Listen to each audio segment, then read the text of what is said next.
Hello guys and welcome to the CMB Certified Mind Blowers. Camera is important. आज हर किसी को अपने phone में एक अच्छी क्वालिटी का कैमरा चाहिए ही। इन कैमरास को 18s में इन्वेंट किया गया था और 2000 में हमारा सबसे पहला कैमरा फोन को इन्वेंट किया गया था। आज लोगों को हर एक चीज के लिए एक कैमरा चाहिए। जब वो सिर्फ एक खाना खाने बैठेंगे तब भी वह सिर्फ एक फोटो तो खींचेंगे ही, बिकॉज कैमरा मेक्स मेमोरीज। आज हम यही बात करने वाले हैं कि सबसे पहला कैमरा किसने बनाया था और सबसे पहला फिक्स पिक्चर किसने ली थी और अभी तक की कैमरा की जर्नी क्या है वो। तो अगर आप लोग हमारी चैनल में पहली बार आए हो तो सब्सक्राइब करना ना भूलिएगा और हाँ, बेल आइकन को दबाकर उसमें ऑल ऑप्शन सिलेक्ट कर देना ताकि हमारे सारे वीडियोस की नोटिफिकेशंस आप लोग को मिलती रहे।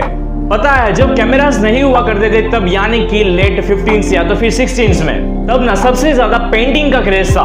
लोग अपने खुद के पोर्ट्रेट्स बनवाया करते थे, वो भी घंटों बैठकर। जॉन जेन, जिन्होंने 1685 में हमारा सबसे पहला कैमरा का डिजाइन बनाया था, लेकिन उस टाइम पे ज्यादातर यूज पिक्चर्स लेने के लिए नहीं होता था बल्कि स्टडी के लिए ज्यादा किया जाता था। एक प्रोजेक्टर के रूप में हमारे पहले कैमरा के एक ऑब्सक्यूरा ने एक टेंट में एक पिन होल का यूज किया गया था, जो टेंट के बाहर से एक डार्केन एरिया में एक इमेज को प्रोजेक्ट करने के लिए था। फिर 1829 में लुइस डैंक्रे ने सबसे पहली प्रैक्टिकल फोटोग्राफी का इन्वेंशन किया, लेकिन यह इफेक्टिव मेथड को बनाने के लिए उन्हें 10 साल लग गए, जिसकी वजह से उसका नाम डायरेक्ट टाइप रख दिया गया। और फिर 1830s के एंड में जोसेफ निक फोर्निप ने एक पोर्टेबल कैमरा ऑब्सक्यूरा का उन्होंने यूज किया, जिसमें उन्होंने एक लाइट के लिए बिटुमेन के साथ एक कोटेड प्लेट को वहां पर उसे एक्सपोज किया और यह पहली ऐसी इमेज थी जो जल्दी से नहीं मिटने वाली थी। फिर निप ने उस सक्सेस के बाद और कई सारे एक्सपेरिमेंट किए। फिर निप ने उस सक्सेस के बाद उस कैमरा पे उन्होंने कई सारे और एक्सपेरिमेंट किए, जिसकी वजह से फोटोग्राफी बढ़ती गई और फिर उनके साथ और कई लोगों ने इस कैमरा पे एक्सपेरिमेंट करना शुरू किया था। और फिर मॉडर्न फोटोग्राफी में ऐसे सिर्फ 3 ही मेन इंस्ट्रूमेंट्स थे उस टाइम पे। और फिर आई इम्युलेशन प्लेट या तो फिर वेट प्लेट्स, जो डेगुआरो टाइप से काफी ज्यादा सस्ती थी, जिसे सिर्फ 2 या 3 सेकंड का एक्सपोज टाइम रिक्वायर्ड था।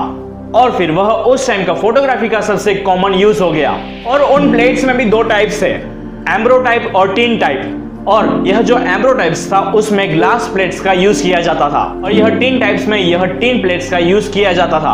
हमारा जो सबसे पहला कैमरा था उसे कोडक कहा जाता था, जिसे 1886 में बनाया गया था और 1888 तक इसे सेलिंग करने के लिए पेश किया गया था, जो एक नॉर्मल बॉक्स कैमरा था जिसमें एक फिक्स फोकस लेंस था और एक सिंगल शटर स्पीड थी। और फिर 90s में ईस्टमैन ने एक ब्राउनी के साथ एक सिंपल और इनएक्सपेंसिव बॉक्स कैमरा के साथ वह आए और फिर वह मास मार्केट फोटोग्राफी में वह थोड़े से अपग्रेड भी हुए, जिसमें उन्होंने स्नैपशॉट ऐड किया था और फिर यह ब्राउनी काफी ज्यादा फेमस हुआ था। और फिर कई मैन्युफैक्चरर्स ने 1905 और 1913 के बीच में वह फोटोग्राफी के लिए 35mm फिल्म का यूज करने लगे। और फिर ऑस्कार बैंक ने 1913 तक उन्होंने अपना प्रोटोटाइप 35mm कैमरा UR लिखा, यह उन्होंने इन्वेंट किया।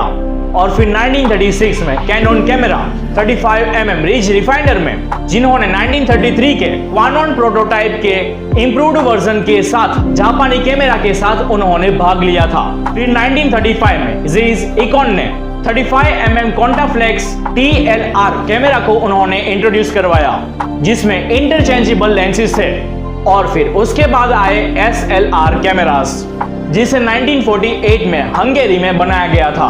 और फिर 1948 में निकॉन ने हमारा सबसे पहला DSLR कैमरा QV1000C को उन्होंने इन्वेंट किया, जो सबसे पहला कैमरा था जिसमें 1 मिलियन पिक्सल्स थे। ये थी थोड़ी सी शॉर्ट इन्फॉर्मेशन हमारे कैमरास के बारे में। तो अगर आप लोगों को यह वीडियो अच्छी लगी हो तो प्लीज आके लाइक कर दीजिए और शेयर कर दीजिए।